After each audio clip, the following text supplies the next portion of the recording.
मेरे प्यारे बच्चों, कैसे हैं आप लोग। मैं आज आप लोग के लिए वर्ग 3 का क्लास 3 का पाठ 3 मेरा गांव पाठ लेकर आई हूँ। इस कविता को हम पढ़ेंगे और स्वर वाचन करेंगे। ये कविता 5 भागों में बांटा गया है। आइए हम इसे पढ़ते हैं और आप लोग भी ध्यानपूर्वक सुनिएगा और फिर प्रश्नोत्तर बनाते हैं।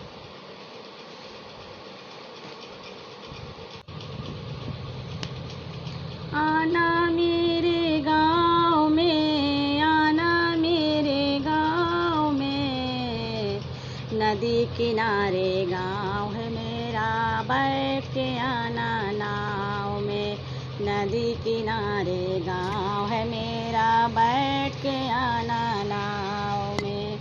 मोटर गाड़ी भी चलती है अब पूरी रफ्तार में। आना मेरे गाँव में साथी, आना मेरे गाँव में। चुन्नो मुन्नो मुनिया खेले अमराई की छाँव में। चुन्नो मुन्नो मुनिया खेले अमराई की छाँव में। सभी लोग मिलकर रहते हैं, रहे नहीं अलगाव में। आना मेरे गाँव में प्यारे, आना मेरे गाँव में। यहाँ न कोई हाट सिनेमा, घूमे खेत बगान में। जब जाते हैं खेत घूमने, मिट्टी लगती पाँव में, मिट्टी लगती पाँव में। भीड़ भाड़ और शोर शराबा होता कहीं ना गाँव में। मचती उस दिन धमा चौकड़ी, मेला हो जब गाँव में, मेला हो जब गाँव में। आना मेरे गाँव में, जब भी लगे गाँव में मेला, आना मेरे गाँव में। आना मेरे गाँव में साथी, आना मेरे गाँव में। आना मेरे गाँव में प्यारे, आना मेरे गाँव में। अब हम लोग इसका प्रश्न उत्तर करेंगे। आइए देखिए, ये चित्र जो बनाया गया है, इसमें ये गांव का चित्र दिया गया है। जैसे आपका गांव है, ये आपका विद्यालय जिस तरह का दिया गया है उस तरह विद्यालय है, और यहाँ पे बच्चे खेलते हैं। सारे गांव का चित्र यहाँ पे दे दिया गया है। आप इसे ध्यान से देखिए और समझिए।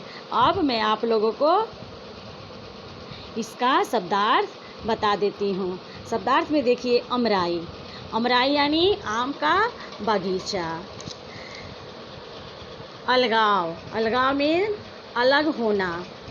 पड़ाव, पड़ाव मीन्स ठहरने का स्थान। धमा चौकड़ी, धमा चौकड़ी यानी उधम मचाना। अब मैं आप लोगों को प्रश्न उत्तर भी करवाती हूँ, देखते जाइए और मेरे साथ आप लोग भी करते जाइए। आपके गांव का नाम क्या है? आपके गांव का नाम क्या है? बताइए, आपके गांव का नाम क्या है बाबू? आप अपने गांव का नाम बताएंगे ना? आपके गांव का नाम क्या है? तो आप अपने गांव के नाम में लिखिएगा परसियाँ। आपके दूसरा क्वेश्चन है, आपको अपने गांव में क्या अच्छा लगता है? तो आपको अपने गांव में क्या अच्छा लगता है? पेड़ पौधे, बाग बगीचा और मेरा विद्यालय अच्छा लगता है ना? आप देखिए, तीसरा क्वेश्चन है, अपने गांव या शहर के आसपास की नदी, तालाब या झील के नाम बताएं। आप अपने गांव के या शहर के आसपास के नदी या तालाब या झील के नाम बताएं। तो आप अपने गांव जो शहर के आसपास है, गांव के जो आसपास है, जैसे उस नदी का नाम आप लिख दीजिएगा। अब देखिए, अब है दूसरा क्वेश्चन है, पाठ में वर्णित गांव के बारे में नीचे कुछ बातें लिखी गई हैं। नीचे कुछ बातें लिखी गई हैं,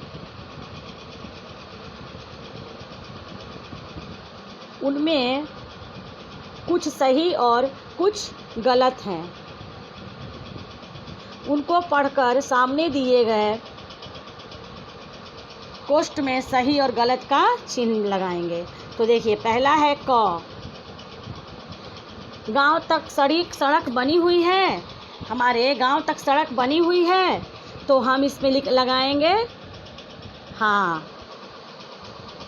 अब दूसरा है, गांव नदी किनारे है, तो है ना आपके गांव नदी के किनारे, तो लिखेंगे हाँ।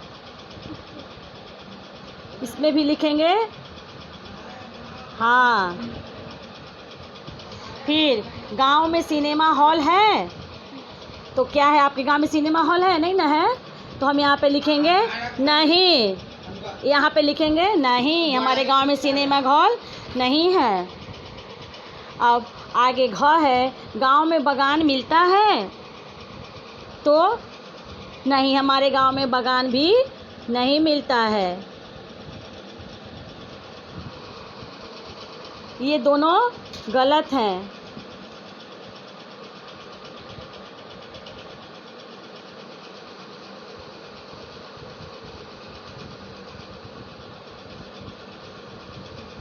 अब है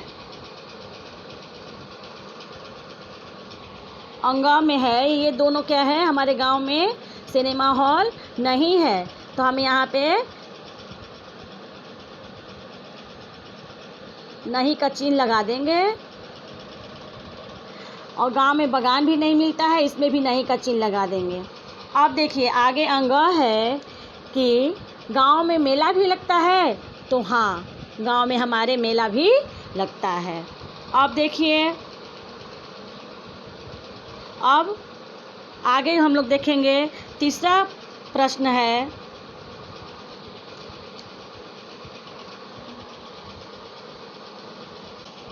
अब हम लोग तीसरा प्रश्न देखेंगे बच्चों। देखिए, आप लोग भी एक जैसे अर्थ वाले शब्दों को मिलाइए। आइए आप लोग मिलाइए तो मेरे साथ। पाँव, पाँव का क्या दिया है? पाँव यानी पैर। तो आप देखते हैं बागान, बागान का क्या होगा? देखिए, बागीचा होगा, छाया, ठहराव कि पैर, क्या होगा इसमें बागान का? बागीचा। वेरी गुड, ये हो गया हमारा बागान का बागीचा। अब देखिए, तीसरे नंबर पे है छाँव। छाँव में क्या होगा? तो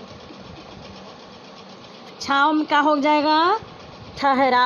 ठहराव होगा कि छाया होगा? देखिए, तो छाया, क्या हो जाएगा? छाया। अब देखिए, अब क्या बच गया? अब बच गया पड़ाव। पड़ाव यानी ठहराव, ये हमारा हो गया ठहराव। तो ये हमारा शब्दों को हम लोग मिला लिए अर्थ को के साथ।